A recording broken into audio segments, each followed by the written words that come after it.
Pastor Ferry Irene, shalom buat Bapak Ibu Saudara yang ada di YouTube Abi, dan juga di YouTube Iren Ipke Karundeng. Jangan lupa subscribe YouTube kami berdua ya. Ibrahim, Saifuddin Ibrahim, Iren Ipke Karundeng. Tuhan Yesus memberkati Bapak.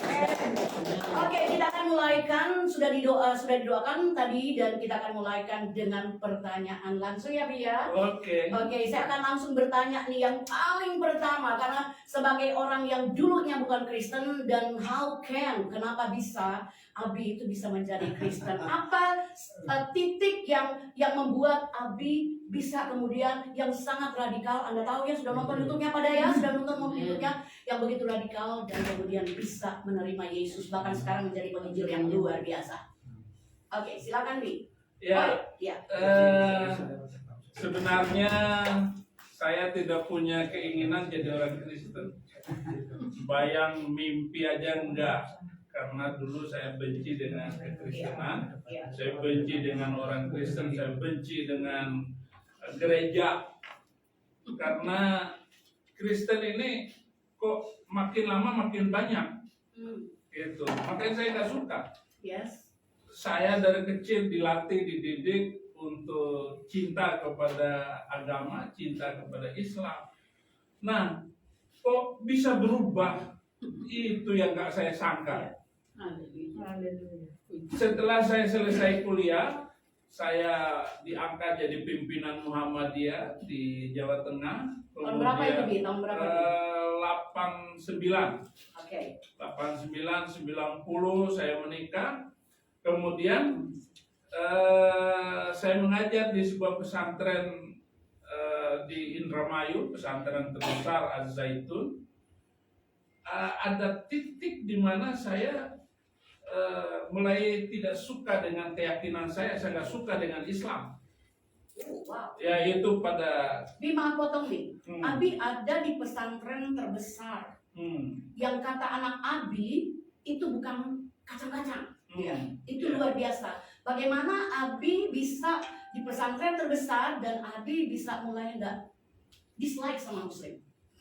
Kerusuhan Mei 98 sudah membuat saya nggak suka dengan Islam. Wow. Kalau manusia saling membenci, bahkan saling membunuh, itu akan melahirkan kebencian turun-temurun. Bagaimana kalau orang Kristen itu dibunuh oleh orang Islam? Maka anak-anaknya itu akan menaruh dendam dan melihat dengan mata kepalanya bagaimana mama mereka, papa mereka disiksa. Jadi itulah yang terjadi 98 itu, bagaimana orang Cina diperkosa, bagaimana kerusuhan Mei, tokoh-tokoh orang Cina itu dibakar, melahirkan saya nggak suka lagi dengan keyakinan saya kepada Islam. Kenapa? Karena mereka memakai nama Tuhan, teriak nama Tuhan ke langit untuk membakar, untuk membunuh. Bahkan nonton video-video bagaimana kekejaman organisasi-organisasi Islam, padahal sama-sama Islam. Mereka menggunakan nama Tuhan untuk membunuh orang lain. Oke lah, mereka mengatakan, oh itu kan oknum. Oke, oknum. Tetapi ada di dalam, karena saya mengajar tafsir, saya mengajar Al-Quran kepada murid-murid saya, itu semua ayat-ayatnya sangat membenci kekristenan. Boleh membunuh orang Yahudi, boleh membunuh ahli kitab, membunuh orang Kristen. Itu bukan tafsir, itu ayat yang hukum, ayat yang sudah jelas. Bunuhlah mereka di mana saja kamu jumpai mereka. Nah, itu telah membuat kerusuhan Mei itu saya sudah tidak suka lagi dengan Islam, apalagi bom Bali. Jadi Amrozi, Imam Samudra telah memudahkan saya untuk melihat kemuliaan Tuhan. Wow. Jadi saya bersyukur ada teroris. Teroris itu telah menolong saya untuk melihat Yesus Kristus. Maka Maret 2006 saya ambil satu keputusan yang kuat 2006 Bi. 2006, Iya. 4 Maret 2006, saya menulis di atas materai Rp6.000. Saya menyatakan saya sanggup berkorban dengan jiwa, raga, bahkan nyawa saya, serta apapun yang ada pada saya bagi memuliakan Tuhan Yesus. Wow. Karena orang Kristen selalu dihina, diejek, dibully, diinjak-injak, gereja dibakar, ibadahnya enggak boleh. Tidak ada jalan bagi saya kecuali saya harus masuk di dalam Kristen. Saya tidak bisa jadi pengacara, saya tidak bisa membela selagi saya masih Muslim. Saya harus ada di tengah-tengah orang Kristen yang dianiaya. Maaf, Abi ini kan tanda petik nih radikal banget nih, sampai menamakan 3 anaknya laki-laki itu dengan nama-nama yang cukup serem ya kalau buat kita dunia Kristen ya. Itu bagaimana bisa Abi tidak seperti Saulus tuh ketemu Tuhan secara pribadi dengan suara Tuhan, terus Abi nggak dengar Alkitab, nggak dengar ayat firman Tuhan. Ini ada 2 peserta kita mantan Muslim deh. Ini dari Jawa, sana dari Padang, Sumatera Barat. Mereka sekarang udah terima Yesus sudah cukup lama. Nah, jadi kira-kira Abi tidak mendengarkan Injil karena kita tahu bahwa Injil itu kan kekuatan Allah yang menyelamatkan. Nah, terus Abi itu nggak dengar Injil, tapi Abi cuma dari melihat kekejaman agama yang Abi agung-agungkan dulu, bela-belain sampai kemudian anak-anak dinamakan nama-nama itu. Terus kira-kira tidak adakah satu dari kebenaran firman Tuhan yang sempat membuat Abi, oh ya, aku harus percaya. Cuman dari apa yang dilakukan oleh orang-orang Muslim seperti itu. Saya menulis buku Kenapa Saya Memilih Kristus. Jadi sejak awal dari kecil itu memang ada tanda-tanda saya jadi orang Kristen itu. Begitu, haleluya. Kelas 6 SD saya mimpi melihat ini Nabi Muhammad, kemudian Nuh, Ibrahim, Musa, Isa di masjid kecil di Langgar. Jadi hari itu paginya saya akan ujian akhir SD. Jadi saya ngobrol dengan 5 nabi ini. 5 nabi ini di dalam Islam disebut ulul azmi, yaitu nabi-nabi yang mempunyai pengaruh besar. Jadi mulai dari Nabi Muhammad, Ibrahim, Nuh, Ibrahim, Musa, Isa. Ini adalah nabi besar yang berpengaruh bagi umat manusia selanjutnya. Nah, saya ngobrol dengan mereka, tapi nggak jelas obrolan itu, dan saya masih kecil, masih SD. Kemudian saya cerita kepada kakak saya, lalu kakak saya, nanti kamu akan menjadi orang besar dan orang penting, katanya. Kakak saya. Lalu tamat SD itu ranking saya bagus, paling bagus lah. Lalu masuk SMP, SMA dapat beasiswa dari Muhammadiyah, kemudian kuliah di Solo. Wah, ini mungkin saya jadi orang terkenal. Tapi terkenalnya itu setelah ikut Yesus Kristus. Itu yang saya rasakan, bahwa mukjizat terbesar dalam hidup saya adalah terima Yesus Kristus. Puji nama Tuhan, haleluya. Amin. Orang tuh berkata bahwa mujizat terbesar buat saya adalah ketika saya sembuh dari kanker, saya sembuh dari sakit paru-paru kronis, saya sembuh. Tetapi buat Abi, ini sesuatu yang sangat luar biasa yang saya catat hari ini, bahwa justru dia mengenal Yesus Kristus adalah mujizat. Banggalah kita menjadi orang Kristen yang sudah lebih dahulu. Tetapi hati-hati orang Kristen, jangan sampai yang terdahulu akan terkemudian, yang terkemudian akan terdahulu. Sekarang untuk anak-anak pertanyaan saya kedua, anak-anak itu apa yang saya sudah nonton di YouTube sih, tapi mungkin yang lain belum. Kira-kira yang melatar belakangi Abi sampai memberikan 3 nama yang menurut kami itu Muhammad Gaddafi, gitu, Saddam Hussein, itu nama-nama yang sangat-sangat serem-serem nih untuk kita nih. Ya, gimana tuh? Itu gambaran seorang Muslim yang mengajarkan anaknya. Jadi anak-anaknya itu selalu diusahakan bagaimana anaknya menjadi mujahid pejuang Islam. Dan saya sudah didoktrin saya sama ibu saya, sama bapak saya untuk menjadi pejuang Islam nanti. Bahkan nama Saifuddin ini adalah nama Menteri Agama ketika bapak saya itu jadi pegawai dan pendiri Muhammadiyah di Kota Bima. Ada Saifuddin Zuhri, itu Menteri Agama. Jadi dia harapkan supaya saya nanti jadi Menteri Agama, jadi pendeta. Nah, jadi orang tua saya itu radikal juga, mama saya itu semangatnya luar biasa. Bahkan dia itu mengajar ngaji,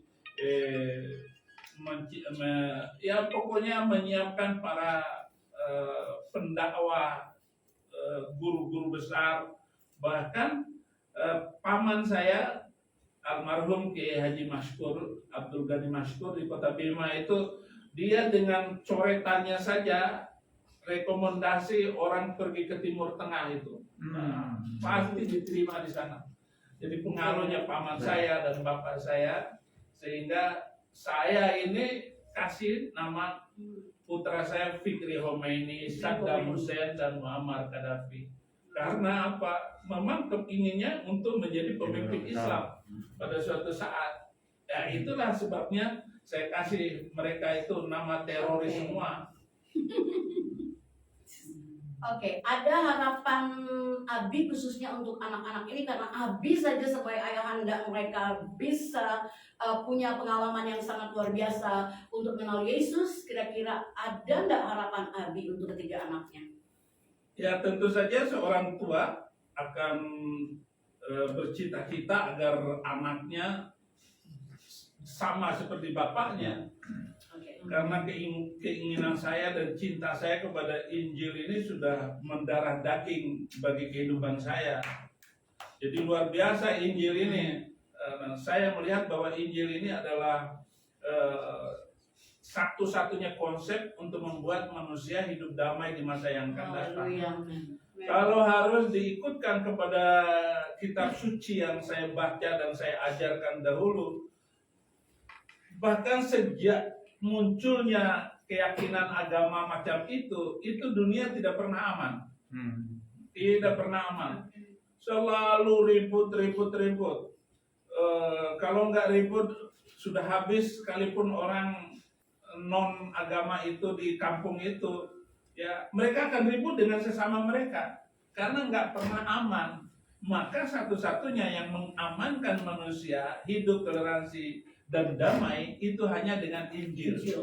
Injil keselamatan. Jadi itu yang perlu mungkin saya sebutkan. Kenapa sehingga saya termotivasi untuk menjadi orang Kristen sampai hari ini. Haleluya. Puji Tuhan, Bapak Ibu. Luar biasa bukan? Yang untuk di tengah keluarga, untuk pribadi, yang terakhir untuk keluarga Abi, sebelum kita ke yang lain, yang lebih penting adalah bagaimana Abi, saya pribadi sudah nonton YouTube-nya, bagaimana Abi bisa bertemu Bu Ayu dan menjadikannya istri yang sangat luar biasa mendampingi Abi. Bahkan saya lihat di YouTube Abi, dia sedang hamil ya, Abi ya? Abi masuk penjara itu ya? Iya. Terus bagaimana Abi bisa menerima dia gitu loh, Abi, untuk menjadi istri. Mungkin ada satu cerita yang mungkin tidak ada di YouTube, Bi? Ya, saya suka menginjil kemana-mana. Pokoknya kalau ada orang yang, oh ini ada jiwa baru, saya akan samperin. Saya nggak peduli. Kalau ada orang yang membawa itu, pasti saya akan samperin. Nah, dia ketika itu istri saya baru saja meninggal dunia, almarhumah. Kemudian ketemulah dengan dia. Ada jiwa baru katanya. Oke, saya meluncur ke Mangga 2 Square. Loh, kok cewek? Gitu. Waktu itu beliau umur berapa tuh? Baru 22. Wow. Umur baru 22. Ketika itu saya ketemu orang nggak ngomong apa, paling tanyain nama, dari mana, gitu. Langsung saya menginjil. Ternyata dia Muslim. Ya karena dia Muslim lah saya tanya, emang kuat kamu jadi orang Islam yang benar? Mau kamu di dunia dipoligami, nanti di di akhirat dipoligami dengan 72 bidadari. Dan menurut Ustadz Abdul Somad bahwa istri di dunia ini nanti akan menjadi ratu bidadari di sana. Walaupun jadi ratu saya tetap nggak mau lah. Dia bilang begitu. Saya bilang begitu. Akhirnya dengan cara begitu saya ngomong itu kan di dunia dipoligami, di akhirat dipoligami. Kasihan wanitanya. Hanya menyenangin laki-laki. Akhirnya dia bilang nggak mau katanya. Ya angkat tangan terima Yesus. Kamu sekarang anak saya. Karena saya nggak punya anak perempuan. Dan saya sudah membayangkan karena pergaulan saya di seluruh Indonesia, wah kira-kira nanti calon suaminya si ini gitu. Karena kaya kan. Seorang ayah akan mencari menantu kaya gitu. Begitu juga saya kan. Karena ini anak rohani saya, nanti saya akan bawa kemana-mana. Nah, saya titipkan di 2 gereja, 3 GBI, pagi dan sore, pagi sore. Pagi itu gembalanya perempuan, sore gembalanya laki-laki. Tumbuh cepat imannya itu. Tapi nggak tahu rupanya memang harus jodoh seperti itu. Jodoh, wah saya juga nggak enak di hati. Anak rohani saya, anak buah saya itu nggak suka dengan dia karena umurnya terlalu muda. Maunya dengan ada lagi orang yang lain gitu. Banyak orang yang suka sama saya waktu itu gitu. Nah, ternyata akhirnya saya melamar ke orang tuanya. Oke, kita terbang. Saya panggil kakak saya. Jadi nggak sempat pacaran ini? Enggak ada pacaran karena dia itu hanya untuk saya kosin dia ke sana. Saya hanya tinggal di satu apartemen. Saya kalau sudah masuk di kamar saya itu bisa, yang penting ada makan, keluar sedikit, masuk lagi kamar, keluar sedikit, masuk kamar. Saya menulis buku, menulis khutbah, menulis apa saja, menyiapkan strategi bagaimana memenangkan Indonesia bagi Kristus. Jadi saya nggak bisa untuk punya waktu untuk pacaran dengan dia sekalipun gitu, walaupun dia anak rohani saya. Dia hanya menyiapkan pakaian saya gitu. Rupanya dia juga suka sama saya. Oh, gitu. Untuk menyenangkan hati dia, terbanglah saya ke Bangka supaya nyenangin karena anak gitu, anak rohani. Saya berharap orang tuanya nolak atau menolak lamaran saya. Setelah saya sampaikan lamaran saya kepada bapaknya, diterima. Diterima. Setelah diterima, bapaknya nangis. Kenapa nangis?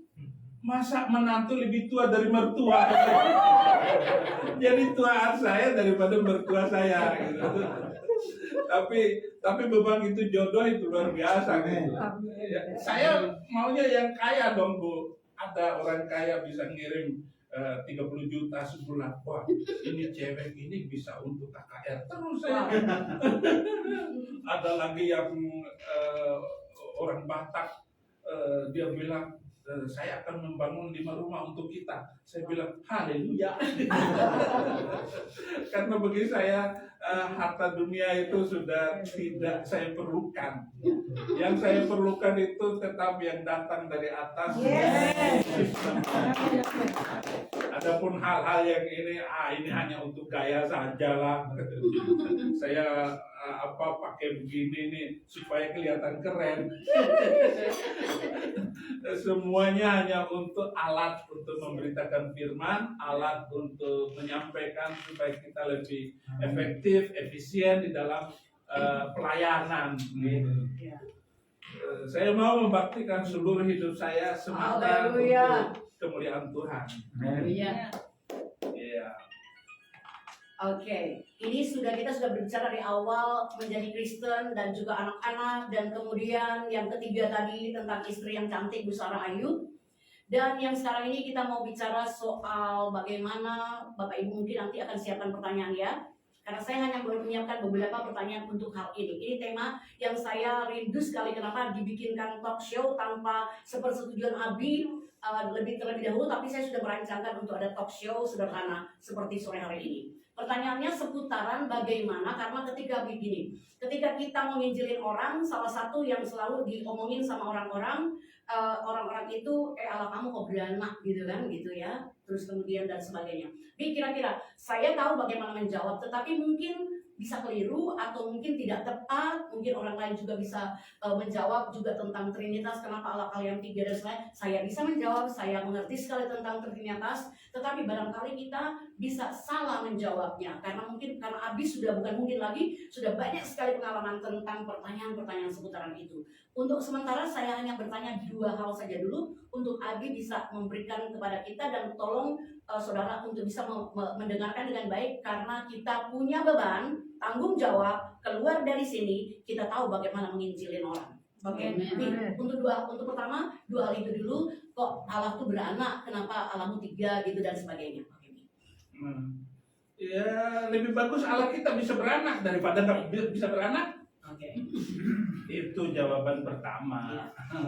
Berarti Allah dia nggak berkuasa dong, nggak bisa beranak. Kalau Allah kita bisa beranak. Jadi kita menjawab mereka dengan akal juga. Akal saja. Mereka juga nggak tahu Allahnya siapa, Allahnya kayak apa, Allahnya jahat bisa jadi kan. Oh kalau begitu Allah kamu itu bukan Allah yang benar, bisa saja. Kok Allah kamu 3 daripada 1? Lebih baik 3. Oke, ini menjawab mereka main akal, kita juga main akal. Iya, itu jawaban akal-akalan namanya. Tetapi kalau kita berbicara bahwa Allah kita itu beranak, bukan beranak secara fisikal, seperti seorang bapak, seorang ibu punya anak, bukan itu maksudnya. Tetapi anak di sini adalah firman yang keluar dari Allah. Yaitu firman, itulah firman yang hidup, itulah kata-kata yang hidup yang menyampaikan kabar untuk menetapkan sesuatu pada waktu ketika Yesus melayani 3 tahun selama di dunia itu. Dan semuanya bisa dibuktikan bahwa manusia itu berkuasa dengan lidahnya, Yesus pun berkuasa dengan lidahnya, yaitu ucapan-ucapan itu. Sembuh. Kalau kita manusia sekarang ini pengikut Yesus berkata seperti itu, sembuh, asal iman kita kuat, orang itu sembuh. Pasti sembuh. Gitu. Sembuh dalam nama Yesus. Asal diucapkan dengan iman yang kokoh, yang kuat, pasti sembuh. Nah, itulah kaitannya dengan Allah beranak. Anak Allah, yaitu Yesus Kristus. Kata Allah beranak juga ya tidak tepat semuanya, karena bagaimanapun yang tepat itu adalah pengertian ilahi yang datang dari langit. Walaupun kita salah, sana yang membenarkan. Jadi kita tidak perlu ragu untuk mengatakan sesuatu tentang Tuhan salah, selama kita ini percaya kepada Yesus Kristus Tuhan dan Juru Selamat. Tidak ada salahnya. Karena kita juga tidak mampu meluruskan perkataan itu. Kemudian Tritunggal ataupun Trinitas atau Allah itu 3. Justru Al-Quran yang menunjukkan Allah itu 3. Pernyataan-pernyataan Al-Quran itu lebih jelas daripada Injil. Misalnya surat An-Nisa. Surat An-Nisa surat keempat ayat 171. Jangan melampaui batas dalam agamamu. Orang Kristen tidak ada yang melampaui batas dalam beragama. Mereka ikut Alkitab dan menjadikan Alkitab sebagai pelaku firman. Dan jangan mengatakan Allah yang tidak benar. Kita orang Kristen lebih benar mengatakan Allah daripada mereka. Lebih benar kita menyebut Allah daripada mereka, karena mereka tanpa pengertian yang benar.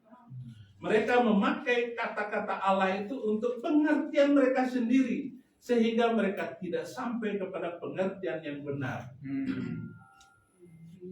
Sesungguhnya, kata Al-Quran itu, sesungguhnya Isa itu adalah utusan Allah, Rasulullah. Ya benar, Yesus itu adalah utusan Allah. Aku diutus Bapa.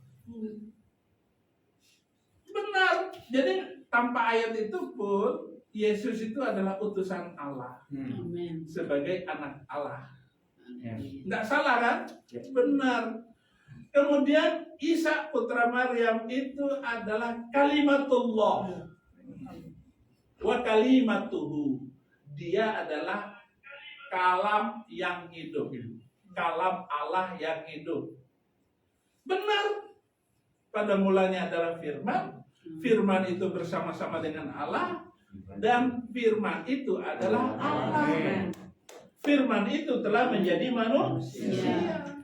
Benar. Jadi sudah dua ini, trinitasnya nih. Sudah dua nitasnya nih. Nitas yang ketiga, Yesus itu ruh wa ruhum minhu. Yesus itu adalah roh dari Allah. Udah. Inilah yang disebut dengan trinitas itu. Nggak perlu dicari di dalam Alkitab. Adanya di dalam Al-Quran surat An-Nisa ayat 171. Yesus itu utusan Allah, Yesus kalimatullah dan ruhullah. Roh Allah. Bila roh Allah ada di dalamku, bukan menarik seperti Daud menarik. Apa yang membedakan Yesus dengan nabi lain? Ada. Coba buka Alkitab, cepat buka Alkitab. Bukakan saya Alkitab Zakaria 1, Zakaria 12 ayat 1. Zakaria 12 ayat 1. Zakaria 12 ayat 1. Tolong dibaca. Ini supaya kita Zakaria 12 ayat 1. Ucapan ilahi, firman Tuhan tentang Israel. Demikianlah firman Tuhan yang membentangkan langit dan yang meletakkan dasar bumi dan yang menciptakan roh dalam diri manusia. roh dalam diri manusia. Tetapi Yesus bilang roh Allah ada padaku. Tetapi roh kita ini adalah roh ciptaan.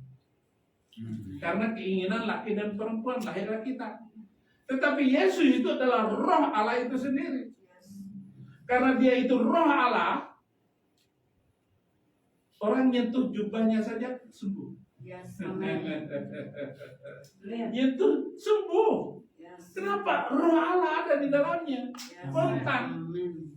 Nah, kalau kita semua orang Kristen itu menjaga lidah, mulut, dan tidak melakukan dosa, begini aja sembuh orang. Ya. Nggak usah ngomong. Maka Yesus tidak pernah ngomong dalam nama Yesus sembuh. Enggak. Dia itu adalah firman itu sendiri. Amen. Dia sudah tahu apa yang ada di isi kantong itu. Tahu. Oh, apa yang di rumahnya. Tahu Yesus. Kenapa? Karena dia itu Allah sendiri. Nah, namun pada waktu itu rohnya itu ada di dalam sebuah tubuh. Karena yang mau diselamatkan ini adalah manusia, bentuknya manusia. Roh Allah yang bernama Yesus itu. Lukas 4 ayat 18, roh Tuhan ada. Itu kenapa?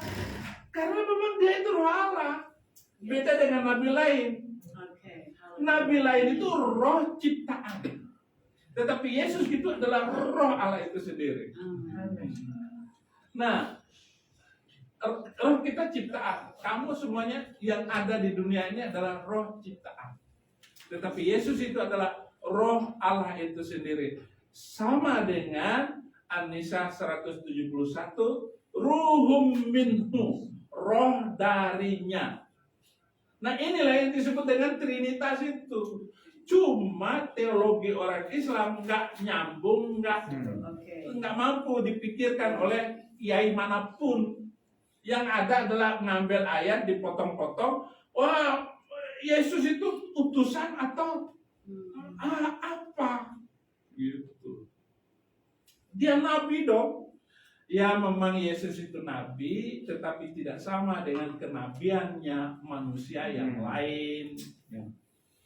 Yesus itu semua nabi menerima firman Tuhan, tetapi Yesus itu adalah firman itu sendiri. Yesus itu adalah utusan, tetapi dia yang mengutus dirinya sendiri. Dia bisa memberikan nyawanya dan dia bisa mengambil lagi nyawanya untuk hidup. Sehingga pada hari ketiga dia bangkit naik. Thank you Jesus. Dia bisa masuk setelah dia mati 3 hari bangkit, dia masuk tanpa pintu, Yes. menemui murid-muridnya yang ada di dalam itu. Inilah yang gak nyambung teologi mereka dengan apa yang difirmankan oleh Tuhan di dalamnya. Jadi ini hanya bisa dicerna oleh orang yang sudah mendalami Al-Quran dan Alkitab. Akan lebih gampang menjelaskannya daripada pendeta yang dari Kristen. Nggak nyambung Pak, Bapak nggak bisa ngomong kayak gitu. Karena saya ambil hanya dari Al-Quran, baru ngomong Alkitab. Begitu saya baca Alkitab, nyaman sekali. Maka tidak ada yang menipu saya, tidak ada yang membohongi saya dalam debat dengan siapapun. Dan saya pasti menang. Kenapa saya pasti? Ya Yesus pasti ada di dalam hidup saya. Sombong? Enggak sombong. Paulus bilang kalau aku boleh bermegah, aku bermegah karena Kristus. Jadi saya nggak sombong Pak. Saya tantang majelis ulama Indonesia. Berani debat dengan saya, nggak usah jelek-jelekin orang. Ade Armando nggak tahu apa-apa kok. Muhammad Kace, saya berani adu Muhammad Kace dengan Yahya Waloni. Siapa yang menang? Pasti Muhammad Kace. Asal jangan main kekerasan aja. Oke. Adu debat, oke. Debat agama, masalah apa? Loh kamu sekolah apa? Saya nggak perlu sekolah. Ikut firman Tuhan, makin dibaca makin cerdas. Nggak perlu sekolah untuk pandai menguasai Alkitab. Saya sebetulnya mau nanya itu, tapi Abi udah menjawab. Jadi Abi itu tidak sekolah teologi ya Bu? Ya sekolah juga, tapi kan nggak perlu sebenarnya. Sekolah teologi, oke. Sekolah itu penting untuk merawat cara berpikir. Ya, tapi kalau pikirannya itu buntu, nggak mampu mencerna dan mengaplikasikan, untuk apa sekolah? Nabi-nabi nggak ada yang sekolah. Nggak ada yang sekolah. Ya. Pertanyaan yang kedua, Oke. Yang tadi sudah dijawab. Sudah? Iya. Oh gitu. Oke, saya mau bertanya ke bagian yang lain, tapi barangkali soal menjawab itu nanti memang sebentar saya akan minta Abi untuk konklusi buat kita terakhir konklusi buat kita trik-trik bagaimana yang kita harus lakukan untuk memenangkan orang-orang yang di latar belakang mereka dua-dua ibu itu dulu mereka Muslim juga. Jadi trik-trik apa gitu ya, trik-trik apa kita akan kesana nanti di konklusinya nanti. Tapi mungkin dari Bapak Ibu seputaran tentang kekristenan versus Muslim, mungkin Bapak Ibu mau tanya sesuatu silakan. Mungkin Bapak Pendeta dua, baru kemudian kita beri penghargaan kepada Bapak Gembala 2 orang dulu dari GBI dan GPDI, baru kemudian jemaat-jemaat yang lain. Silakan, mungkin Pak Absalom mau tanya sesuatu. Oke, terima kasih atas kesempatan yang diberikan. Kebetulan juga tadi undangan saya terima pas mereka datang juga ada melayani saudara kita Muslim juga. Haleluya. Ya. Silakan. Ya. Jadi begitu saya baca undangan, saya Ibrahim berbeda nggak? Islam ya Pak. Ya. Begitu. Nggak diajak sekarang tadi Pak. Datang pelayanan ini sempat dia bilang Bapak Pendeta, saya sudah bilang sama teman saya yang antar, kalau saya sudah sembuh, saya akan ikut Tuhan Yesus. Haleluya. Iya, jadi dia punya masalah. Jadi pertanyaan saya bahwa yang orang seperti ini, cara untuk kita injili, kira-kira dari mana ke mana sih kita bisa dapat sama dia? Nah, itu saja. Tanyakan, kamu yakin nggak masuk surga? Oh iya. Oh iya. Kalau dia tanya lagi kepada kita, dia balik, Bapak yakin nggak? Oh saya yakin, saya pasti masuk surga. Haleluya. Jaminan keselamatan di dalam Kristen itu adalah jaminan yang pasti. Ambil ayat-ayatnya, misalnya Yohanes 14 ayat 6. Kalau bisa bahasa Arabnya, biar dia kagum. Ana huwa siratu wal haqqu wal hayat, la yajibu ahadun ilal ab illa bi. Akulah jalan, kebenaran dan hidup. Tidak ada seorang pun yang masuk surga kecuali lewat Yesus Kristus. Apalagi Bapak bisa ngajikan kayak begitu, merinding sendiri dan minta dibaptis besok. Haleluya. Itu. Jadi masalah keselamatan di dalam Kristen itu adalah kepastian. Jadi bukan mudah-mudahan. Karena yang memberi janji itu adalah yang datang dari surga, Yesus Kristus. Dia menjamin kita pasti masuk surga. Amin. Yohanes 10 ayat 28. Ataital hayatal abadiyata wala tahlikuha abada. Wala ahadun yahtifu minni. Aku memberikan hidup yang kekal kepada mereka. Siapa saja yang terima Yesus Kristus, yang menerima kehidupan kekal daripada Yesus Kristus, pasti mereka tidak akan binasa, pasti tidak masuk neraka selama-lamanya. Berarti masuk surga dong. Dan tidak ada seorang pun yang mengambil mereka dari tangan. Yes, amin. Banyak sekali ayat-ayat kepastian masuk surga ini. Yohanes 6 ayat 47. Man amana ilayya fa'alaihi hayatal abadiyah. Barang siapa yang percaya kepadaku, hidup kekal selama-lamanya. Maksudnya kekal di surga. Kalau bisa buka ayat Al-Quran, surat ke-66. Surat 66 itu ayat 8. Hai orang-orang yang beriman, bertobatlah dengan tobat yang murni. Tobat setobat-tobatnya. Terus katanya mudah-mudahan. Jadi mudah-mudahan. Jadi Quran surat 66 ayat 8, hai orang-orang yang beriman, bertaubatlah kepada Allah dengan taubat yang semurni-murninya, mudah-mudahan. Ini sudah beriman, sudah bertobat, masih mudah-mudahan. Belum pasti. Tidak pasti. Tetapi seluruh ayat Alkitab, siapa saja yang percaya Yesus pasti masuk.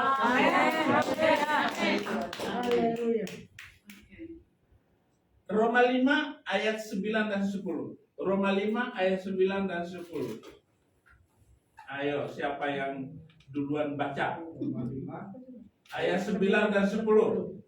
Roma 5 ayat 9 10. Lebih-lebih karena kita sekarang telah dibenarkan oleh darahnya, kita pasti akan diselamatkan. Sebab jikalau kita ketika masih seteru diperdamaikan dengan Allah oleh kematian anaknya, lebih-lebih kita yang sekarang telah diperdamaikan pasti akan diselamatkan oleh hidupnya. Yes. Iya. Kita dibenarkan oleh darahnya.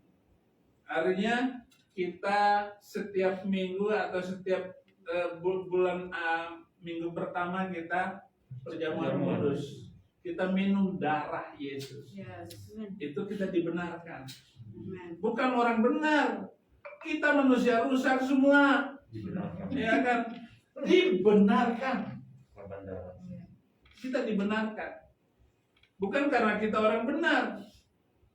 Orang gila semua. Tetapi karena ikut Yesus dan kita mengadakan perjamuan kudus, maka kita dibenarkan oleh darahnya. Pasti kita tidak akan hancur, tidak akan dimurkai, dimarahi oleh Allah.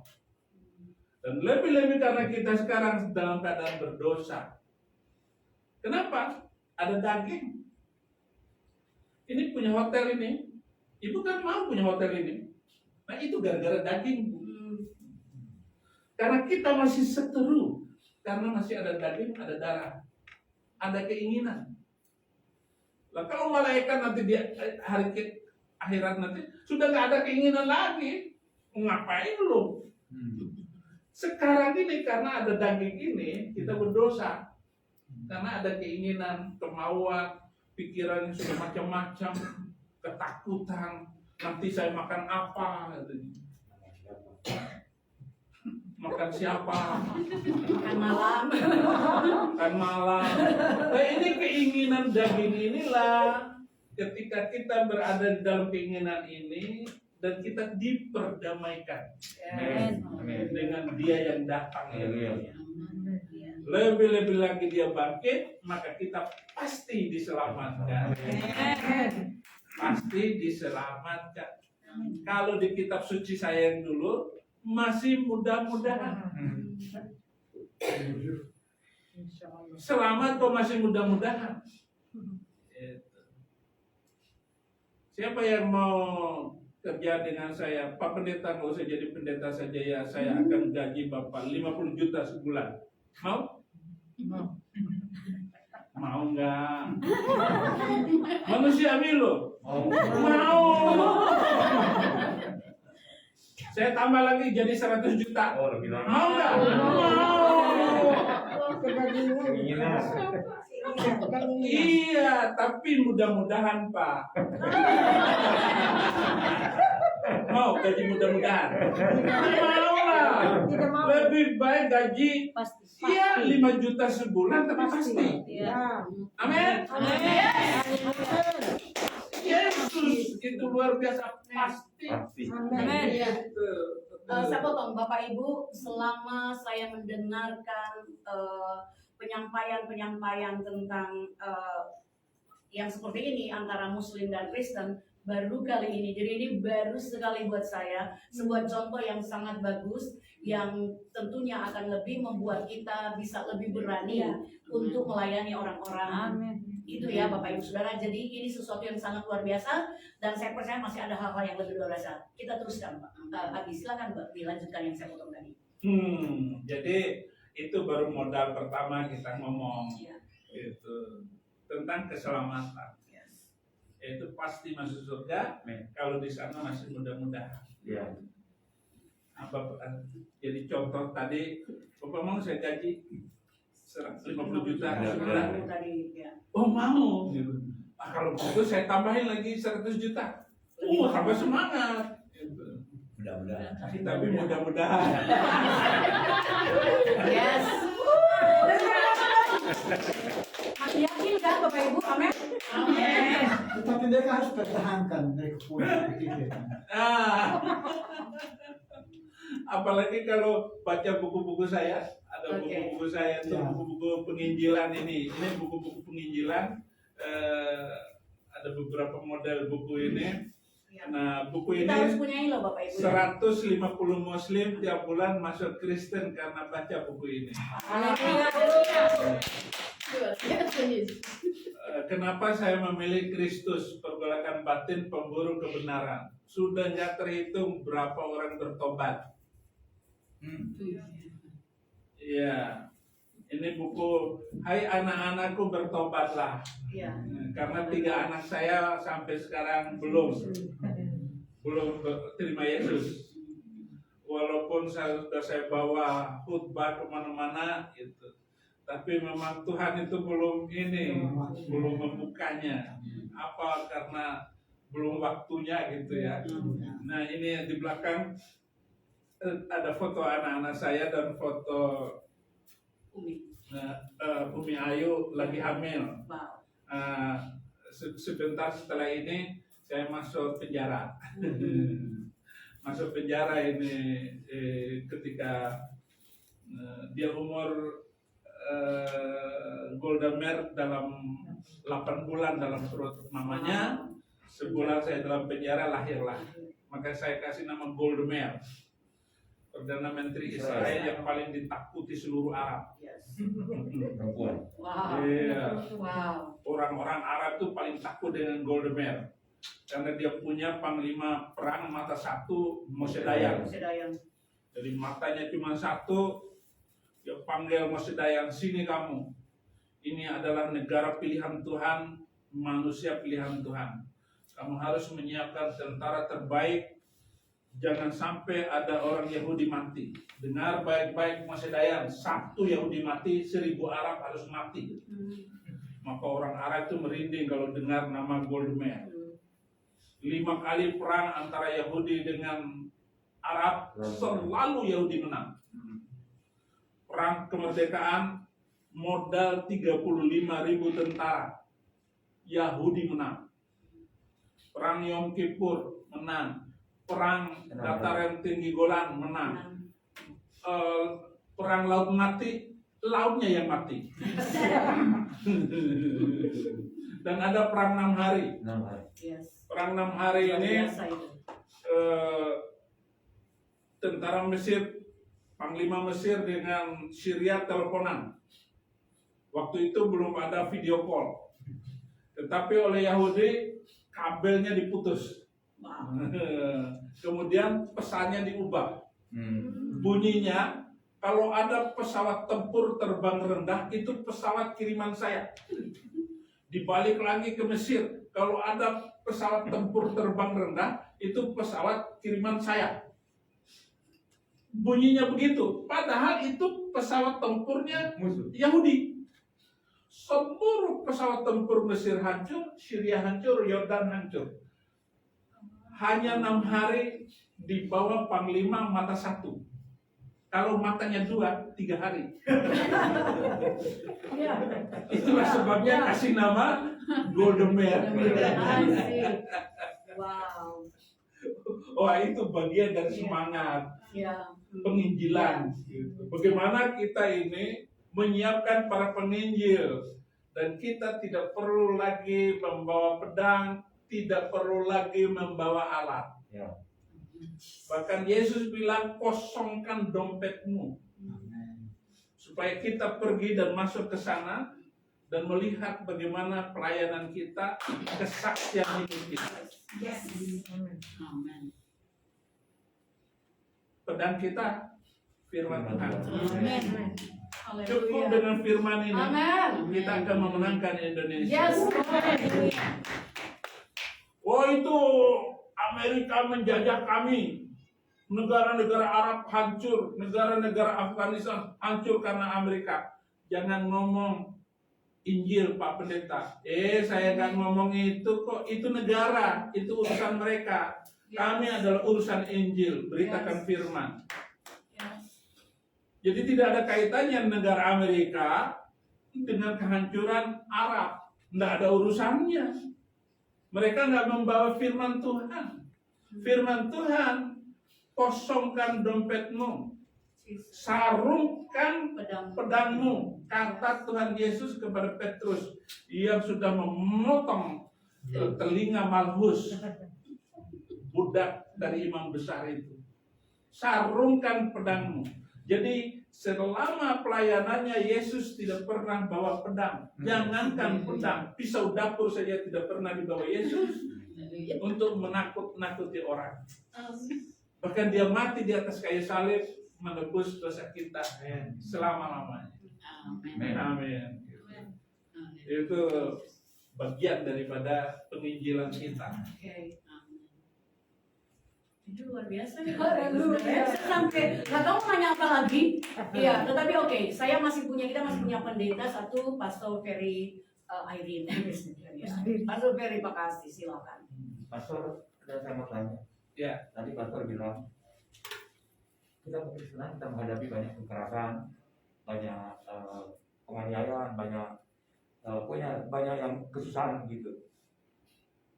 Tetapi kita tidak bisa membalas, kita tidak bisa melakukan seperti yang mereka lakukan, dan kita itu tidak bisa mengeluh ke siapa, kita tidak bisa lapor dan tidak bisa sampai ke petinggi-petinggi negara ini. Tapi saya lihat Pastor urusan Muhammad Kacip, Pastor ada di Sabtu Baris. Bagaimana caranya kita bisa sampai ke sana? Ya.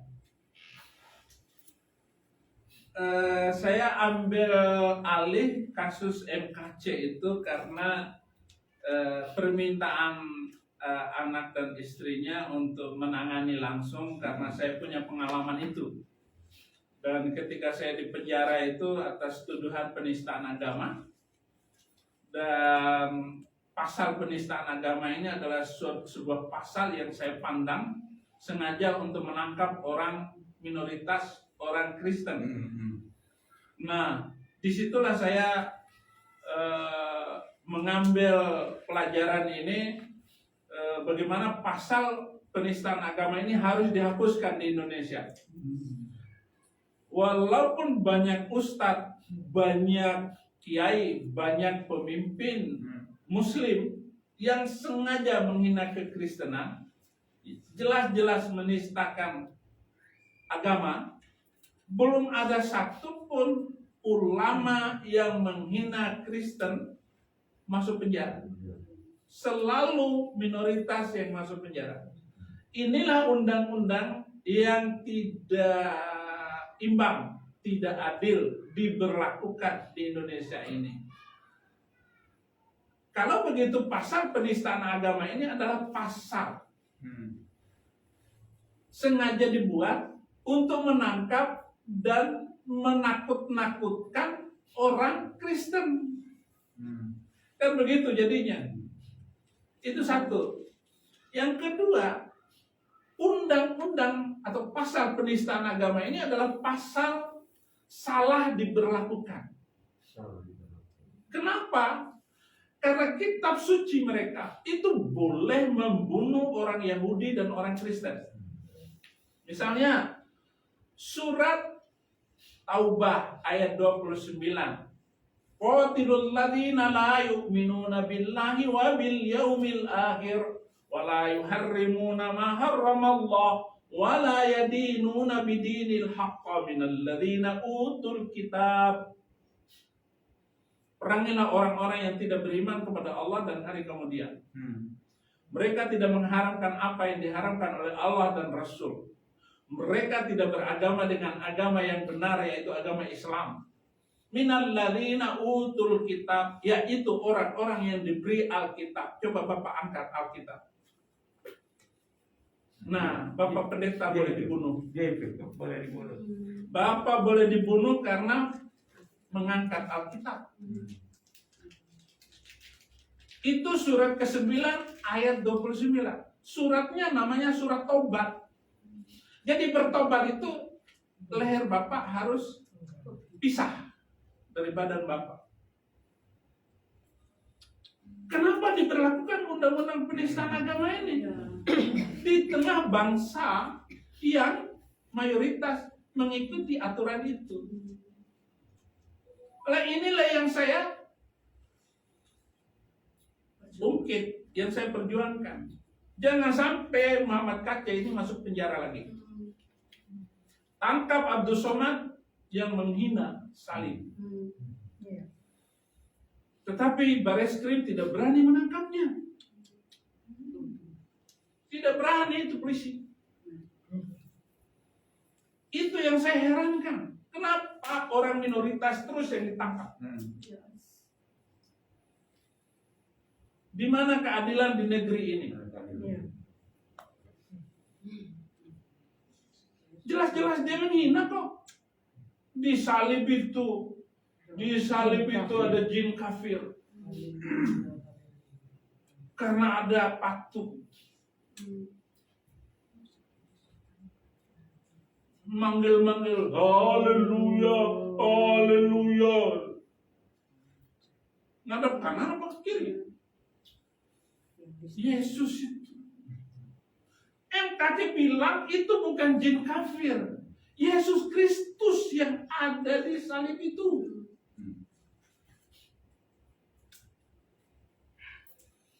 Saya berharap Kapolri dengar siaran saya.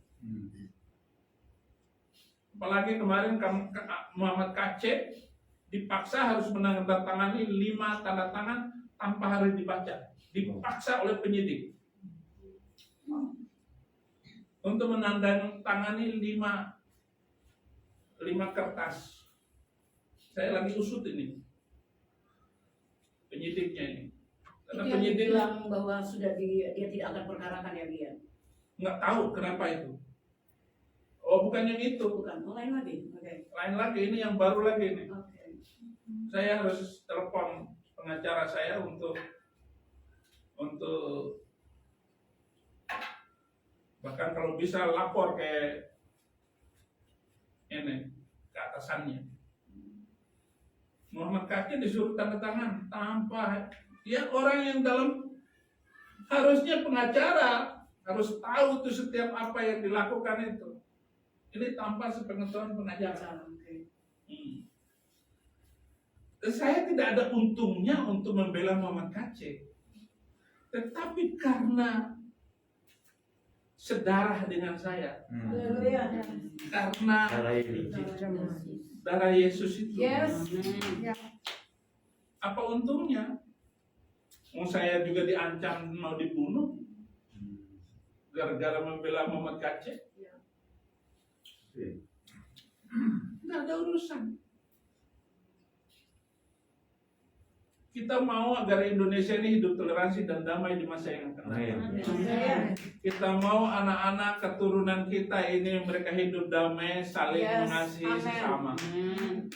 Jangan sampai orang Kristen hidupnya susah, bikin sekolah sendiri karena nggak mau dicampur dengan anak-anak Muslim itu. Anak-anak Muslim itu dari SD saja sudah menghina, sudah berani menghina Kristen. Lu Kristen ya, makan babi ya? Yang nggak tahan anak kecil digituin. Sementara kita mengajarkan anak-anak kita dengan etika yang bagus, pengajaran yang bagus, sekolah minggu. Lah mereka nggak diajarin. Diajarin untuk kebencian. Manusia itu nggak usah diajarin benci. Udah dari kecil udah berantem. Bagaimana kita mengajarkan anak-anak kita hidup toleransi dan damai? Itu yang diperlukan, bukan ngajarin makan babi lo, kafir lo. Nggak boleh sentuh ini, sentuh itu. Jadi ini yang impian pengharapan saya dengan membela KC ini. Karena saya sudah jadi korban dari pasal penistaan agama. Pasal yang menghinakan orang. Jadi gara-gara dituduh, siapa saja nanti dituduh penistaan agama, begitu masuk penjara itu langsung digebukin.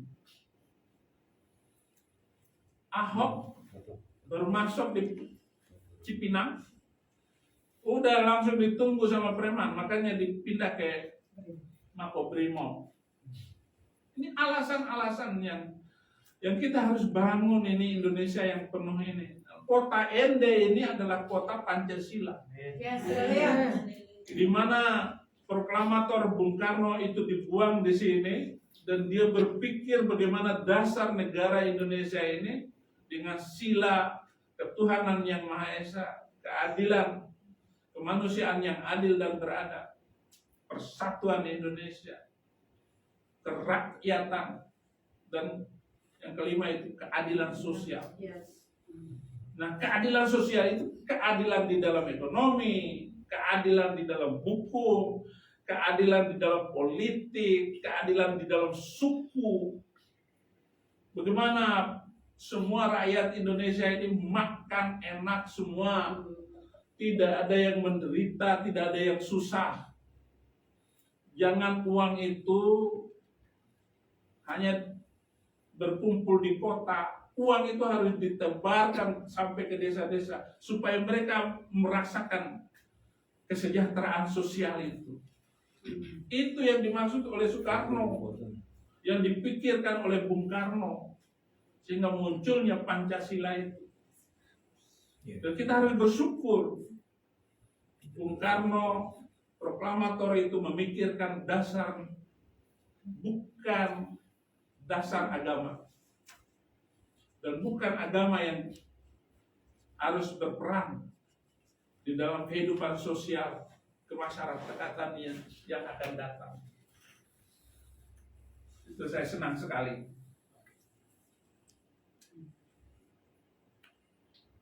Ada lagi? Oke, saya berikan kesempatan. Saya pernah dengar kesaksian Adi tentang Adi itu waktu masih Muslim, terus ada pendeta yang gerejanya dibakar. Itu bagaimana Adi sedikitnya bersaksi sedikit bagaimana sampai akhirnya Adi mendengar kata-kata pendeta itu bilang begini, Bapak ampunilah mereka karena mereka tidak tahu apa yang mereka perbuat. Lalu Adi baca Alkitab, ternyata kok ada di dalam Alkitab gitu. Ya, itu baru masuk Kristen. Jadi belum, ya sebulan baru terima Yesus gitu. Jadi ada sebuah gereja di Bekasi dibakar oleh orang-orang berjubah sambil meneriakkan nama Tuhannya ke langit. Gereja itu sudah roboh, asapnya naik ke langit, jemaatnya kocar kacir, bahkan ada jemaat perempuan lompat pagar, miris, ditusuk pantatnya pakai bambu, sambil teriak-teriak, dan anak istrinya kemana. Setelah roboh itu gereja, hancur semuanya, pendeta itu datang ke gereja, dia menangis, Tuhan sudah selesai pelayanan saya. Dia bawa putrinya yang masih SD, dan bagaimana anak kecil itu melihat bapaknya yang menangis, pastori hangus, buku-buku, makanan, pakaian habis semuanya. Terus anak itu bilang begini, Papa, saya sekolah pakai apa besok? Saya melihat sendiri bagaimana anak itu dia tidak menangis tapi memandang sedih papanya pendeta dengan gereja kecil. Lalu saya bilang, Tuhan, berikan saya waktu untuk menjadi saksimu, untuk berbicara semuanya ini. Betapa jahatnya bangsa ini. Atas nama agama, mereka tega membakar gereja, membakar kehidupan orang. Karena agama. Makanya saya tambah cinta dengan ajaran Yesus Kristus. Kasihlah musuhmu dan berdoalah bagi mereka yang menganiaya kamu. Amin. Tidak ada nabi, tidak ada tokoh agama yang mengajar seperti itu. Semua orang mengatakan kasihilah sesamamu manusia. Kasihilah sesamamu manusia. Tapi Yesus melompat ke depan. Kasihilah musuh. Wow. Tidak ada yang mengajarkan mengasihi musuh. Hanya Yesus Kristus. Amin. Dan dia berkata, berbahagialah orang yang dianiaya karena nama. Mana ada orang bisa bahagia dianiaya? Tidak ada orang yang bisa bahagia dianiaya. Tapi karena yang ngomong ini adalah Yesus Kristus, Dia itu Tuhan. Yes. Ada kebahagiaan ketika dianiaya. Haleluya. Maka ketika saya masuk penjara pun, bahagianya luar biasa. Baru sekarang ini terasa, wih hebat Yesus ya, saya bisa bahagia. Dan saya berani untuk ngomong. Saya berani ngomong kesaksian kayak begini. Tambah berani setelah keluar dari penjara. Tambah berani saya membela Muhammad Kacik. Hidupnya hanya sebentar, mati hanya sekali. Lalu kenapa kita tidak memanfaatkan kebaikan Tuhan? Berkat Tuhan sudah kelimpahan di dalam hidup saya. Makan cuma sepiring. Saya nggak lebih makan saya. Berapapun yang saya miliki harus ditinggalkan semua. Haleluya. Kalau saya punya emas satu gunung lalu saya dimasukin ke dalam kuburan, enggak juga. Berapa sih yang kita miliki? Tetapi kebenaran hidup di dalam Tuhan itu jauh lebih. Penderitaan kita sekarang tidak sebanding dengan kemuliaannya. Rupanya itulah kata-kata Yesus itu, berbahagialah orang yang dianiaya karena namaku. Mana ada orang bahagia karena dianiaya? Bego lu. Tapi Yesus yang mengatakan itu terjadi. Jadi nambah kekuatan Bapak Ibu karena Yesus yang mengatakan. Karena Yesus yang mengatakan. Oke, ini dahsyat, ini powerful karena Yesus yang mengatakan. Jadi berbahagialah kamu yang dianiaya karena namaku. Puji Tuhan. Ada lagi yang lain mungkin? Ya, Kak Eli ini mantan seberang. Nah, Orang Padang. Terima kasih Pak Adi atas kesempatannya pada malam hari ini. Saya bersyukur pada Tuhan karena saya dipilih menjadi pengikut Kristus yang luar biasa, dan saya sangat bersyukur kepada Tuhan walaupun saya ditinggalkan oleh keluarga semua, baik bapak, mama, adik-adik sampai tidak mengenal saya, tapi saya menjalaninya itu dan saya bersyukur kepada Tuhan. Dan satu hal yang kerinduan saya sampai saat ini, saya rindu orang tua saya, adik-adik saya bisa mengenal Yesus Kristus lewat pribadi saya, lewat mungkin saya bisa bersaksi kepada mereka. Hanya satu yang saya belum bisa untuk memberikan kepada mereka tentang Yesus Kristus. Jadi saya hanya mohon kepada Tuhan, bila Tuhan sendiri yang bisa membantu saya untuk bisa melakukan itu.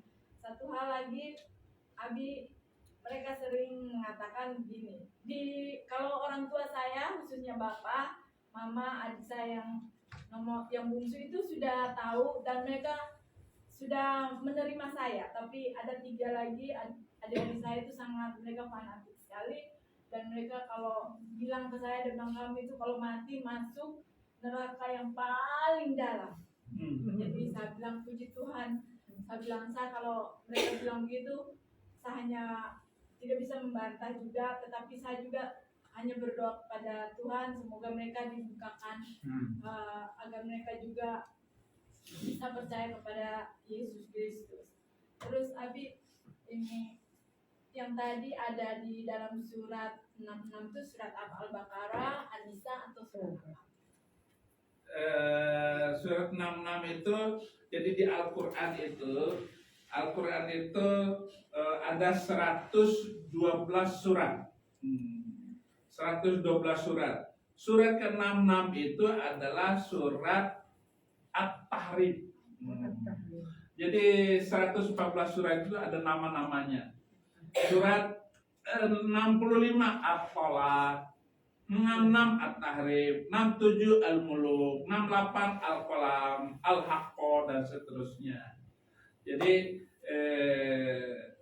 cari di aplikasi Al-Quran, nanti dimasukin ke HP kamu, nanti kamu bisa baca buku ini, saya tulis nomor suratnya, nomor ayatnya. Nah, itu untuk mempermudah. Selama ini enggak pakai ini. Orang Islam memakai nama Al-Fatihah, Al-Baqarah, Ali Imran, An-Nisa, Al-Maidah, Al-An'am, Al-A'raf, dan seterusnya. Surat yang ke-9 berarti At-Taubah.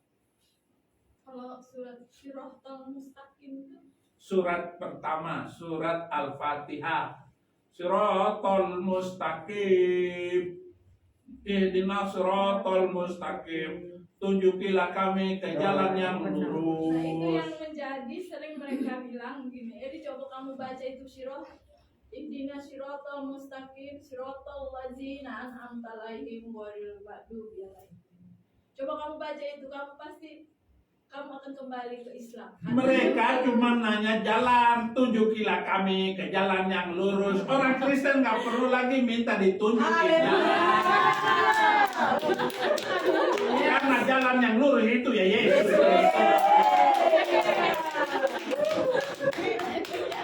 Masa tiap hari nanya jalan. Kalau ada anak kamu, Mama tunjukin saya jalan yang lurus dong. Saya mau ke sekolah. Besok lagi nanya, Ma, tunjukin saya jalan ke sekolah. Ma, tunjukin saya jalan ke sekolah.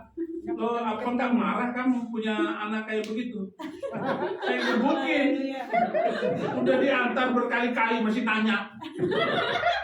Orang Kristen nggak perlu bertanya. Jalan yang lurus adalah Yesus.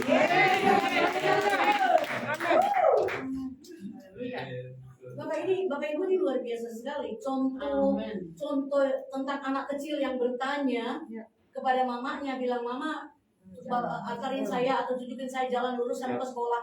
Besoknya lagi tiap hari. Ini sesuatu yang sangat luar biasa. Saya belum pernah mendengar tentang contoh yang seperti ini. Makanya saya rekam sendiri ini. Karena saya nggak pernah mendengar sama sekali tentang hal seperti ini. Saya punya grup di Facebook juga, dan di grup itu banyak sekali orang mereka juga yang masuk dan ngomong. Dan ini salah satu nih video mau tak kasih di grup. Ya, salah satu bahwasanya anak itu selalu bertanya, Ibu, antar saya, tunjukin saya jalan lurus. Besok lagi, lusa lagi, selalu tiap hari. Pasti juga ibunya bosen gitu ya. Bagaimana dengan alam mereka ya, Bi ya? Dengan alam mereka, Bi. Makanya Alam mereka Yesus sama kita sama nggak, Bi?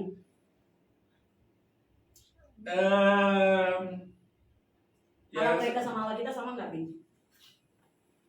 Buka Roma 3 ayat 29. Apakah Allahnya orang Kristen dengan Allahnya orang Islam sama? Roma 3 ayat 29. Atau adakah Allah hanya Allah orang Yahudi saja? Bukankah ia juga adalah Allah bangsa-bangsa lain? Iya, benar. Ia juga adalah Allah bangsa-bangsa lain. Sama enggak? Sama. Sama apanya? Allahnya. Sama Allahnya. Ya, kalau penginjil bilang sama. Sedang menginjil bilang sama. Jangan beda dulu. Yes, amen. Kalau beda, udah berantem, nggak jadi penginjil. Iya. Nanti bedanya kalau sudah dalam ruangan seperti ini, baru beda. Roma 10 ayat 2 dan 3. Roma 10 ayat 2 dan 3.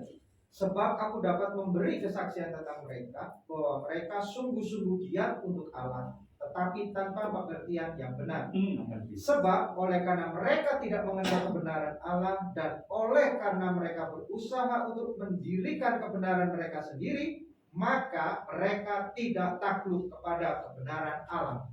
5 kali sehari mereka teriak, memanggil nama Tuhannya, tapi tanpa pengertian yang jelas. Pengertian itulah yang mau saya ajarkan, kata Paulus. Itulah yang mau gua bilangin sama lo KB. Yaitu mengerti Thank you, Jesus. kebenaran Allah yang benar itu. Bedanya ketika pengertiannya itu. Di Alkitab ditulis Allah, di Al-Quran tulis Allah. Tapi pengertian yang benar itu in the name of Christ. Dalam nama Yesus. Dia itulah Allah yang benar. Yesus Kristus namanya. Maka dia itu anak Allah. Karena sama. Gennya itu sama. Apa yang dilakukan Bapak itu yang dilakukan anak. Kalau anaknya begini, bapaknya begitu. Itu maksudnya begitu. 1 Yohanes 5 ayat 20. 1 Yohanes 5 ayat 20. Akan tetapi kita tahu bahwa anak Allah telah datang dan telah mengaruniakan pengertian kepada kita. Pengertian. Pengertian lagi itu ngomongnya. Supaya kita mengenal yang benar dan kita ada di dalam yang benar. Air ini di dalam botol. Ini air di dalam botol. Inilah air itu. Supaya kita ada di dalam botol. Supaya nggak tumpah. Supaya nggak hilang. Maka kita ada di dalam Yesus namanya.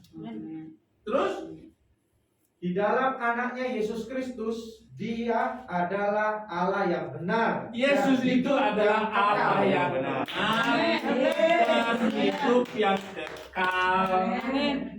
Jadi kalau kita ada di dalam Yesus, maka kita nggak pernah akan mati. Walaupun kamu mati, kamu hidup. Ini pengertian yang benar itu. Masa kalau kamu itu anak Allah, masa kalau kamu itu ada dalam Yesus, teganian kamu kok melakukan hal-hal yang buruk? Kok teganian kamu menipu? Itulah pengertiannya. Kalau Yesus adalah Allah yang benar, enggak mungkin dia mengajarkan membunuh orang, membenci orang, membakar masjid orang, melakukan hal yang tidak pantas dan patut. Inilah Allah yang benar di dalam Yesus Kristus. Artinya, kalau mereka mengatakan tiada Tuhan selain Allah, maka kita ngomongnya apa? Tiada Allah selain Yesus. Jadi Allah kita Yesus. Jadi tiada Allah selain Yesus. Allah bangsa-bangsa lain adalah berhala, Allah bangsa-bangsa lain itu hampa kosong. Tetapi Yesus penuh makna. Amin. Dalam segala apa yang kita katakan, kepenuhan Yesus. Amin.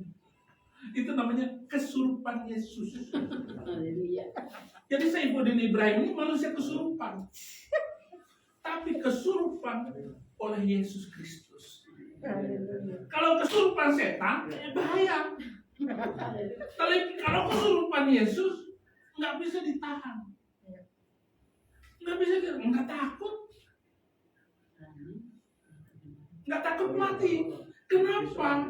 Karena Yesus menyelesaikan sengat. Ada siaran khusus. Haleluya. Haleluya.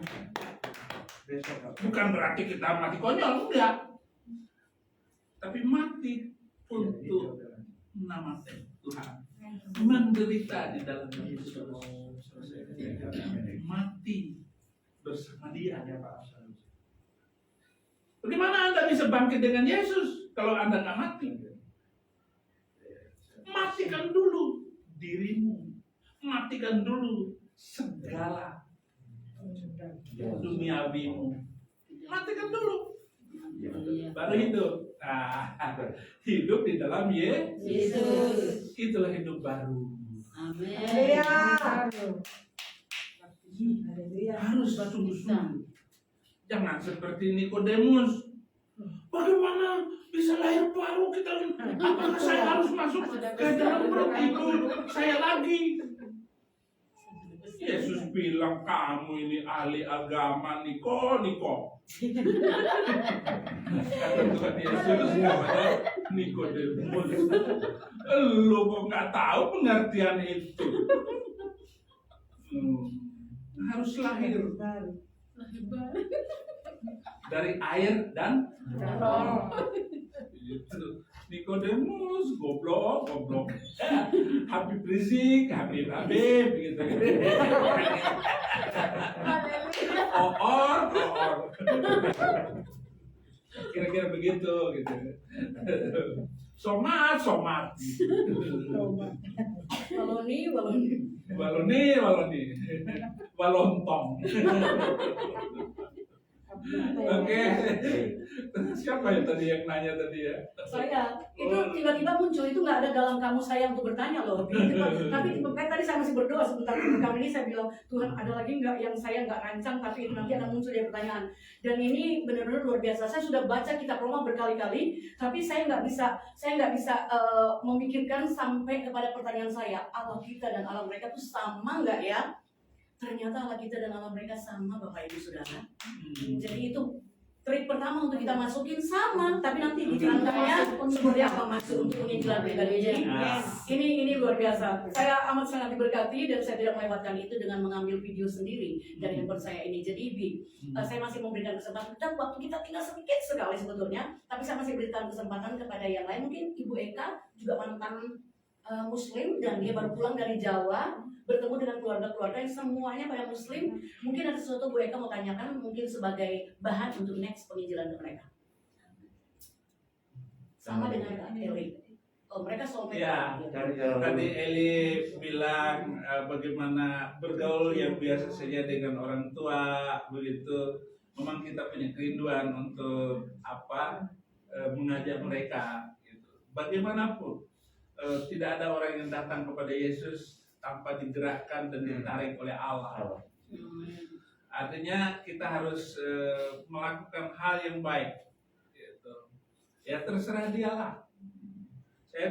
Kalau ke keluarga saya tetap berpakaian rapi kalau saya datang ke keluarga saya, saudara saya, jangan sampai saya pakaian rombeng atau jelek atau ini, supaya tetangga itu bisa melihat, kerennya keluarganya itu datang, bajunya bagus. Padahal sebenarnya kita nggak punya uang, gitu. Tapi kita harus datang kepada keluarga kita dengan pakaian yang rapi, gitu, supaya dia bisa, itu anak saya pendeta, ponakan saya pendeta, gitu.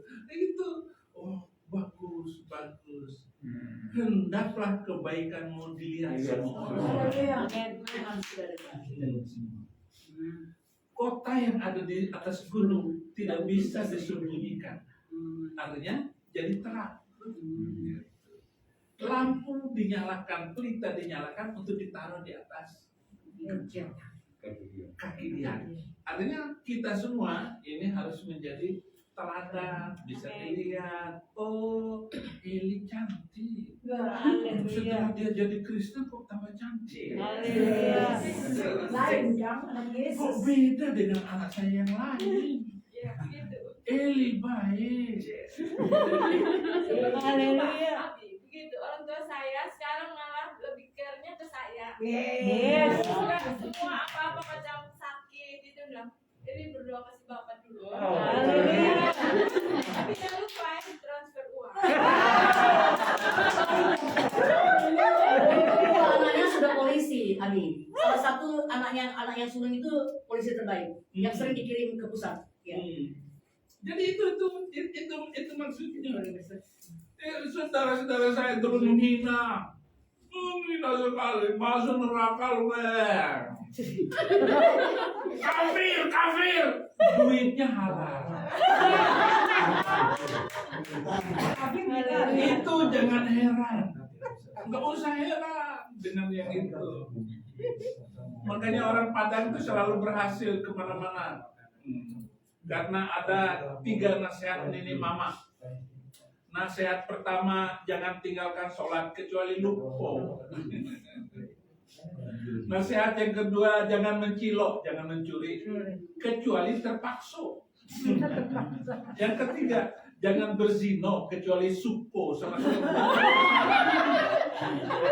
Makanya orang Padang itu satu-satunya suku yang gak ada premannya. Gitu ya. Orang Padang itu selalu baik. Nggak ada preman di Padang. Kenapa? Yang penting rumah makan Padang laku.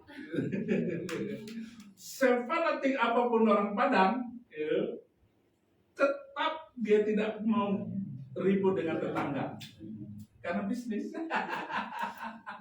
Haleluya. Bapak Ibu, kita terbatas dengan waktu. Harusnya sekarang sudah waktu makan malam. Tapi Abi nggak biasa makan malam, Bapak Ibu ya. Saudara tolong ya dipahami. Saya memberikan untuk terakhir kali ini. Mungkin ada pertanyaan-pertanyaan kami yang miss, yang mungkin karena keterbatasan pikiran kami tidak nanya, tapi mungkin itu sudah ada di hati Abi, Tuhan bertaruh di pikiran Abi yang bisa dikasihkan ke kita konklusinya untuk pertemuan kita malam hari ini. Kira-kira apa yang trik-trik apa yang perlu kita lakukan 1, 2, 3 dan sebagainya untuk kita bisa PDKT untuk pelayanan penginjilan sesudah pertemuan talkshow malam ini. Silakan. Kalau bergaul orang Kristen dalam hal toleransi dan damai, apalagi orang Kupang, orang ND, orang NTT, itu saya nggak perlu mengajar bebek berenang, karena mereka pasti baik, karena Injil, karena pengajaran selama ini luar biasa orang Kristen. Bahkan NTT ini adalah provinsi paling toleransi di Indonesia, walaupun keadaan alam yang susah, tetapi orang NTT dengan firman Tuhan ini luar biasa. Tetapi bagaimana mempertahankan iman ini? Jangan sampai orang Kristen masuk Islam. Setiap orang Kristen yang masuk Islam pasti hidupnya susah. Walaupun dia kaya, walaupun dia hebat, pasti susah karena Al-Quran melarang orang Kristen masuk Islam. Al-Maidah 47. Hendaklah pengikut Injil memutuskan perkara berdasarkan Injil. Barang siapa yang tidak memutuskan perkara berdasarkan Injil, maka mereka adalah orang-orang fasik. Jadi orang Kristen yang masuk Islam fasik. Artinya semua pendeta, semua hamba Tuhan, seluruh rumah tangga menjaga anaknya jangan sampai masuk agama itu. Karena dilarang oleh Al-Quran. Yang kedua, kita harus menjadi cahaya dimanapun kita berada, menjadi saksi bagi Kristus. Kalau tidak bisa menginjil kayak saya, ya pakailah video saya. Yes. Karena video ini sudah banyak menggoncangkan kampung-kampung, suku-suku, menggoncangkan orang-orang. Ada di Timor Leste nonton video Saifuddin Ibrahim. Pertama kali dia marah. Kalau ketemu orang ini saya bunuh. Tapi besoknya nanya lagi, cari lagi, nonton lagi. 4 bulan dia nonton video Saifuddin Ibrahim. Ketika dia buka Al-Quran, ya benar. Buka Alkitab kok benar. Cara berpikir Saifuddin Ibrahim ini, walaupun omongannya kurang teratur, kan beda dengan pendeta ini susudan banyak begini. Saya mah gak perlu. Ya tonton, dia nggak bisa tidur bulan keempat. Lalu dia bilang sama istrinya, ayo kita terbang ke Jakarta, kita cari ini orang. Saya mau dibaptis sama dia. Sampai di Jakarta saya baptis di Puncak dengan 15 orang juga. 15 orang yang mau dibaptis juga itu dari Muslim semua. Makanya kalau nggak bisa kirim video saya, bagikan saja itu yang cerita-cerita tentang saya. Saya tidak pandai berkhutbah, saya tidak pandai berbicara. Saya juga bertobat umur 41 tahun, dan ketika saya sampai puncak-puncaknya di dalam pekerjaan saya di sana. Saya tinggalkan 3 rumah, saya tinggalkan tanah-tanah yang saya miliki, jabatan dan kehormatan saya tinggalkan semua, dan saya berjanji bahwa hidup saya hanya untuk memuliakan Tuhan Yesus. Terima kasih semuanya. Terima kasih Bu Iren. Terima kasih semuanya. Tuhan Yesus memberkati. Oke, kita bangkit berdiri bersama-sama Bapak Ibu sebelum nanti Abi doa berkat buat kita sekalian. Last but not least, barangkali untuk catatan kita semuanya, memang saya sudah tanyakan sama Abi, tetapi saya pengen sekali untuk saudara semua bisa mendengarkan. Oke, Bi. Sampai dengan hari ini kira-kira Bi, dari pengalaman Abi menyampaikan firman Tuhan kepada mereka sampai kemudian mendirikan gereja Murtadin, kira-kira sudah berapa banyak nih yang sudah terima Yesus sebagai Tuhan dan Juru Selamat? Yang tadi juga. Ya, yang Murtadin saya tidak pernah menghitung secara jelas. Tahun kedua saya pernah mencatat 350 Muslim terima Yesus, dan setelah itu saya nggak tahu lagi, saya nggak perlu mencatatnya lagi, capek. Lebih daripada yang saya jangkau saja sudah ratusan ribu orang. Saya seminar di seluruh Indonesia, tapi saya yakin lebih daripada 3.000-4.000 orang. Haleluya. Haleluya. Petrus di ujung akhir zaman. Amin. Abi Saibuddin Ibrahim menjadi Petrus di ujung akhir zaman, dan jangan pernah lupa bahwa beliau mendapatkan juga julukan daripada Christian Prince of Indonesia. Kita untuk Allah, kita bekerja. Kita kami tolong berkati, nanti Abi doa berkat buat kita sekalian.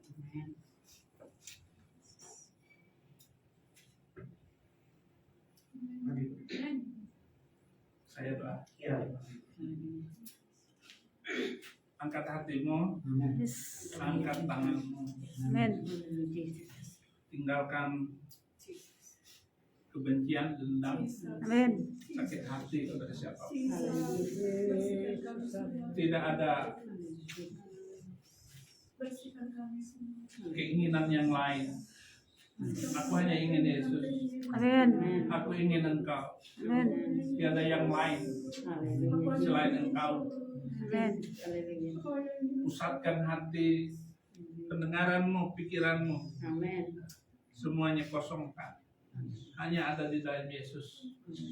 Dia itu adalah sumber inspirasi. Amin. Orientasi kita. Aspirasi kita hanya Yesus. Amin.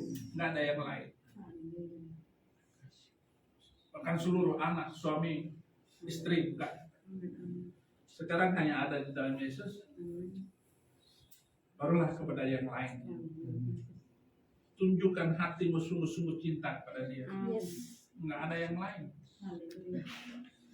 Hanya Yesus saja sebagai Tuhan dan Juru Selamat. Amin. Yesus saja. Dialah Tuhan dan Juru Selamat. Amin. Dan karena itu angkat hati. Bapa, Engkau sungguh baik, kasih-Mu melimpah di hidupku. Bapa,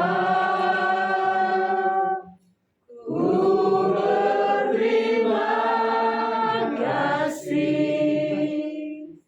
Berkat-Mu hari ini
kita kosongkan seluruh, kita ampuni semuanya.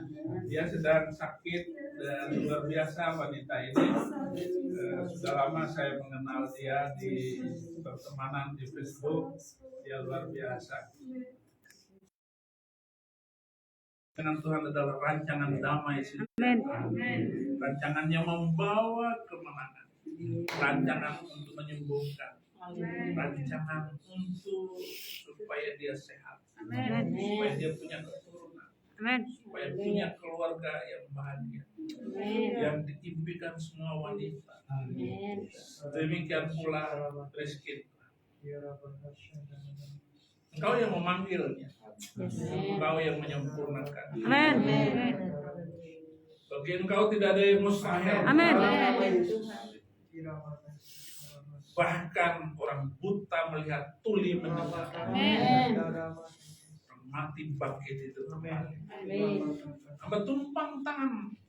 Seperti Musa tumpang tangan kepada Yosua masuk dalam tanah perjanjian. Imam Eli tumpang tangan kepada Samuel, Samuel memberkati 2 raja besar. Paulus tumpang tangan kepada Timotius. Timotius dalam usia muda menjadi gembala. Orang-orang. Demikian juga Priskin seperti Lydia menjual pakaian kain ungu untuk penginjilan. Dan begitu engkau penuhkan Tuhan di dalam nama Yesus. Cukup engkau berkata sembuh, sembuh. Amin. Dalam nama Yesus. Amin. Tuhan tolong dia. Amin. Dia masih muda, percayakan kemuliaan hidupmu itu ke dalam wanita ini. Amin. Seperti seorang wanita menyentuh jumbai jubahmu. Sembuhlah miskin. Wanita Amin. luar biasa ini.